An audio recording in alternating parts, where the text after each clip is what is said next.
Olá, galera, tudo bem?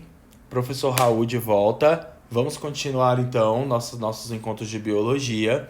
No nosso encontro de hoje, a gente vai tratar de um reino específico, né? Eu vou tentar aqui resumir no encontrinho aí de 20 minutos, né? Mais ou menos é o que dura a nossa aula, 15, 20 minutos o nosso encontro, para a gente tentar revisar os principais conceitos a respeito do reino fungi. A gente vai falar a respeito de fungo, então, no nosso encontro de hoje, beleza? Sempre que a gente está estudando reino, é importante que a gente saiba as características principais daquele reino.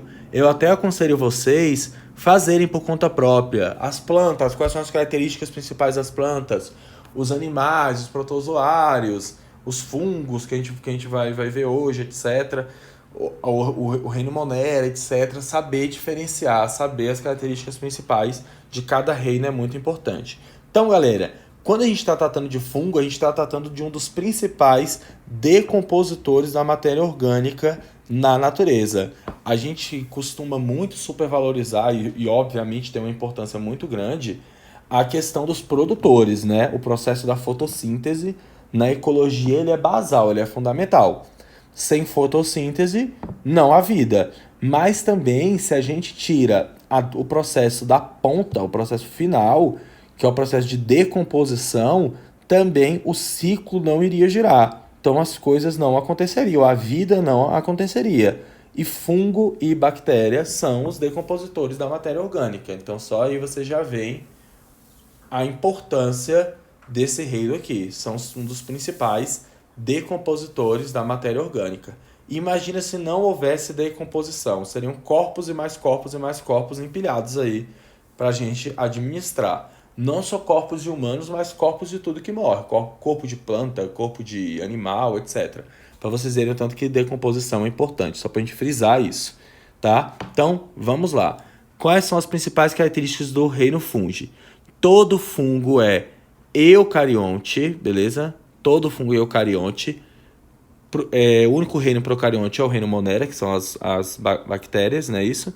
Fungos podem ser unicelulares ou pluricelulares, e quando a gente está falando de um fungo unicelular, a gente está tratando de uma levedura. Levedura é sinônimo de fungo unicelular, né? São usadas, por exemplo, no processo de fermentação para fazer cervejas, etc. São leveduras, ou seja, fungos unicelulares.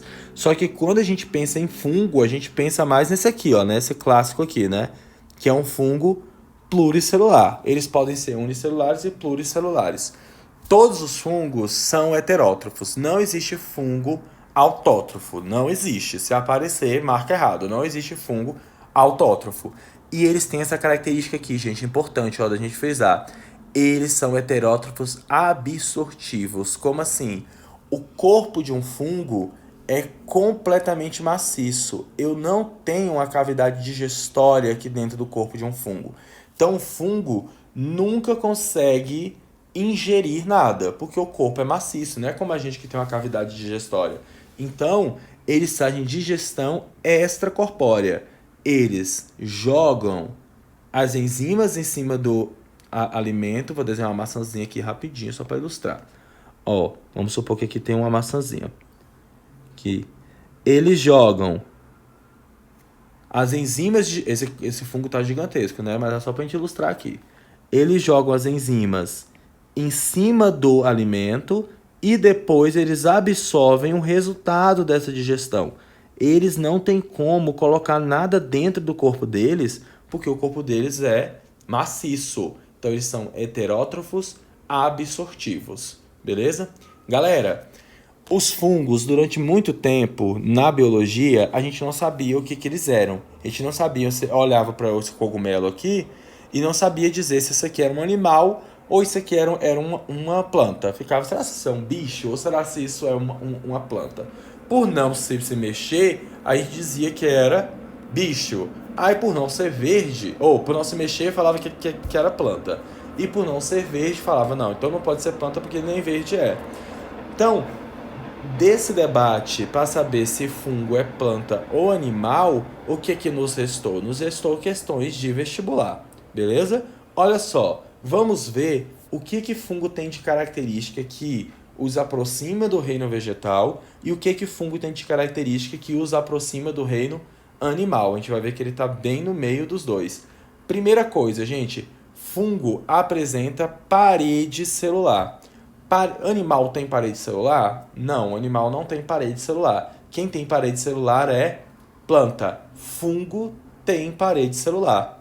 Então veja que ele está aqui chegando mais perto das plantas. Vou botar um Fzinho aqui, ó, de fungo. Aliás, se eu colocar esse F aqui, vocês vão ficar pensando que é falso. Peraí, eu vou apagar esse aqui, esse F, e vou dar um check. Então, fungo tem parede celular, característica mais ligada às plantas. Só que parede celular de planta é constituída de celulose.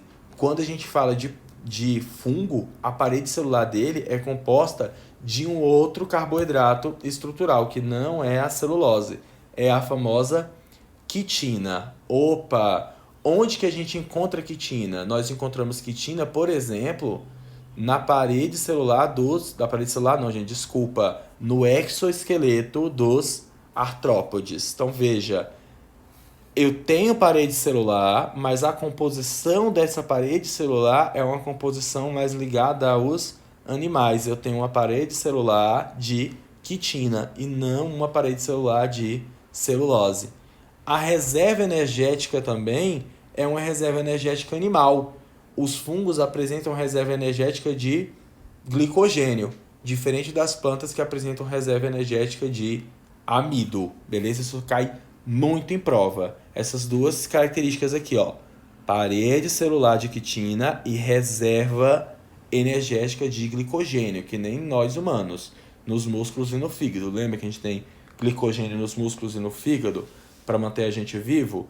Eles também têm, só que eles apresentam parede celular, beleza?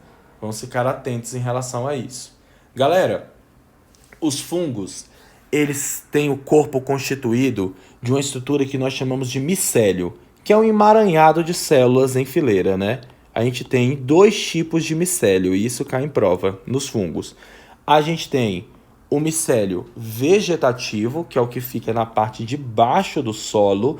Então, quando você vê, gente, isso aqui, ó, um cogumelo, saiba que isso aqui é só a ponta do iceberg. O fungo mesmo está embaixo do solo, enterrado aí, fazendo a decomposição, e ele é muito maior do que apenas o cogumelo, que nada mais é do que uma estrutura reprodutiva transitória, beleza? Então, nós temos dois tipos de micélio. Vamos fixar isso aqui. Eu tenho o micélio vegetativo, que fica abaixo da linha do solo, e é ele que realiza a decomposição da matéria orgânica, tá? E quando esse micélio vegetativo vai reproduzir, ou seja, quando ele está no momento de reprodução, ou seja, cogumelo, na verdade, é uma denúncia de que aqui nós temos fungos realizando reprodução sexuada, surge o micélio reprodutivo, que inclusive, vou até adiantar aqui, ele é 2N, ele é diploide, enquanto o micélio vegetativo é N. Então ele é transitório, ele aparece e some, beleza? Ele só aparece para produzir esporos. A maior parte do fungo realmente está enterrada aqui embaixo, realizando decomposição, beleza? Vamos ver então como é que um fungo reproduz. Como eu havia falado para vocês, o micélio reprodutivo ele é transitório, ele só vai aparecer, produzir esporos e sumir. Então nós vamos partir de dois micélios vegetativos. Eu tenho um micélio vegetativo aqui, que eu vou chamar de micélio vegetativo A, e esse aqui que é o micélio vegetativo B. O que vai acontecer aqui? Eles vão começar a se atrair quimicamente. E um micélio, né, uma hifa aqui, vai ser atraída pela outra. Quando eu dou um zoom aqui, vou escrever aqui, zoom. Quando eu dou um zoom aqui, o que eu observo? Esses dois micélios se encontrando aqui, ó. Esses dois micélios se encontrando aqui. Um é N e o outro é N. Cada um desses micélios aqui é N. Aí, primeiro, gente, eles vão juntar só os citoplasmas. Aí vai ficar assim, ó. Peraí, eu vou desenhar, que fica mais claro. Quando eles se juntarem, eles vão juntar só os citoplasmas das células, sem juntar os núcleos. Gama é casamento, então é casamento de citoplasma. Plasmiogamia. Então junta primeiro só o citoplasma desses dois aqui, ó, e fica assim. Aí a gente diz que essa hifa está no estágio, que nós chamamos de estágio de cariótipo, que ela ainda não é 2N. Olha só, coisas da biologia, né, gente? Ela não é 2N, ela é N mais N. Eu vou te contar, viu? Então, N mais N aqui, ó, não 2N. Quando esses dois núcleos finalmente se juntam num segundo processo chamado de cariogamia, o que vai surgir aqui, ó? Peraí, desenhar. O que vai surgir aqui? Vai surgir então uma célula 2N, que eu vou fazer de outra cor para ficar mais claro pra gente. Eita, eu vou subir aqui porque às vezes não tá nem mostrando. Pronto, ó, gente. Aqui tem, peraí, essa célula aqui é N, essa é N, porque não juntou. Essa aqui não, já teve plasmiogamia, cariogamia, ela é uma célula 2N. A partir do processo de plasmiogamia e cariogamia surge a célula 2N e essa célula 2N vai crescer e originar o cogumelo. Vai originar o micélio reprodutivo, que é 2N. Qual a função desse micélio reprodutivo? Produzir esporos. Ele vai lá e realiza milhares de meioses e libera esporos no meio externo que saem voando. Quando esses esporos, né, já que ela fez meiose, esse esporo vai ser N. Quando ele encontrar um ambiente propício, ele vai originar um novo micélio vegetativo. Beleza? Esse é um processo de reprodução sexuada. Sexo. Reprodução sexuada. Beleza? Vamos só tratar aqui agora, só para ilustrar, para vocês verem como é que os fungos estão presentes aí na nossa vida. Os fungos realizam papéis ecológicos, beleza? Diversos, o principal é a decomposição, mas eles interagem também com outros seres vivos. Nessas interações, a gente tem interações do tipo mutualismo, né, etc. E nós temos interações que resultam em doenças nos humanos, que são no caso das famosas micoses, que são doenças provocadas por fungos. Vamos tratar primeiro de associações com os outros seres vivos que nós observamos na ecologia, que é uma parte que é mais dedicada ao estudo da ecologia. A gente tem, por exemplo, os líquens. O que são os líquens? É uma associação simbiótica, né, de mutualística entre fungos e algas unicelulares. Então eu tenho hifas de um fungo que prendem entre as suas hifas, que prendem entre as suas hifas milhares de algas unicelulares. E nesse processo os dois saem ganhando. Por quê? A alga fornece alimento para o fungo e o fungo fornece abrigo para a alga. Beleza? Assim eles conseguem dominar o ambiente. Por exemplo, é muito comum você encontrar líquens em cascas de árvores, né? Você tá passando, aí você vê, né, aquela mancha na árvore. Essa imagem aqui nem ficou tão boa assim, porque aqui no Cerrado a gente não tem muito desse tipo. Esse tipo aqui é mais comum em ambientes mais úmidos. Aqui no Cerrado é tipo uma manchona verde, assim, na casca da árvore. Mas aqui dali, lembra, é um fungo associado a uma alga. É um famoso líquen. É uma associação mutualística, beleza? A gente tem uma cooperação aqui em que ambos saem ganhando. Então é maisinho para a alga e maisinho para o fungo.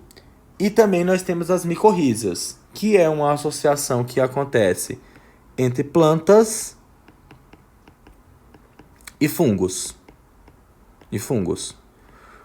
O que acontece aqui? As plantas fornecem ao fungo alimento. E o fungo fornece à planta um aumento da absorção da raiz.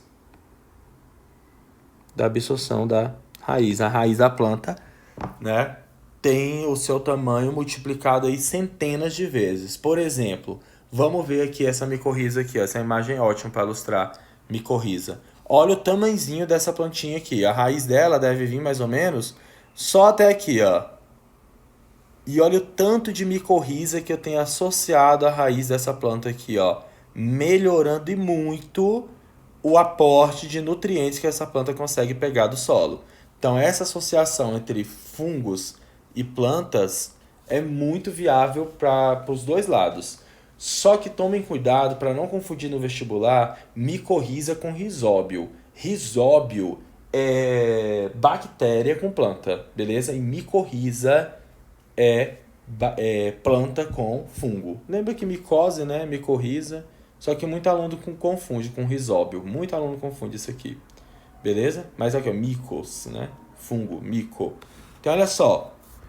Os fungos também interagem com os humanos, provocando doenças, que é o caso das micoses. Aqui eu trouxe só para ilustrar, só para vocês verem, né? Que a gente tem vários tipos de fungos que atacam a nossa pele, porque eles se alimentam da queratina da nossa pele. Queratina. Eles comem, eles se alimentam disso. E todo lugar tem esporo de fungo, gente. Esses esporos aqui, ó, são extremamente resistentes. Eles podem esperar o tempo que for para dar origem a um micélio vegetativo aqui. Então, por exemplo, você vai em um banheiro duvidoso e toma banho descalço nesse banheiro duvidoso, lá tá todo contaminado de esporo de fungo. Aí você vai lá, ele se instala embaixo da sua unha e começa a se alimentar da queratina da sua unha. Aí a unha fica com esse aspecto aqui. Também é muito comum você pegar, por exemplo, em piscina compartilhada por várias pessoas, principalmente se a piscina for aquecida. Eles têm a capacidade reprodutiva acentuada pelo aquecimento da piscina e podem se instalar na sua pele a partir de um ferimento. Se tem qualquer ferimentozinho, eles caem na corrente sanguínea, se instala na pele e surge essa estruturazinha aqui, ó.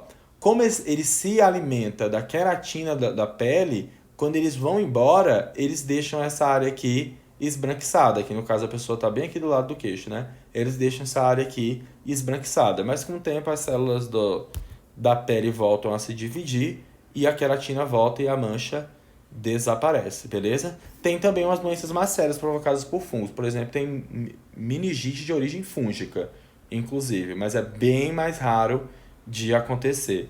Então são mais essas doencinhas mais assim tranquilas, né, de tratamento. No caso dessas aqui que eu trouxe, né? No caso da meningite fúngica, aí é mais difícil, né, o tratamento. Mas essas aqui que eu trouxe são bem tranquilas. Qualquer antifúngico, pomada, etc, geralmente resolve, ou então comprimido mesmo. Beleza?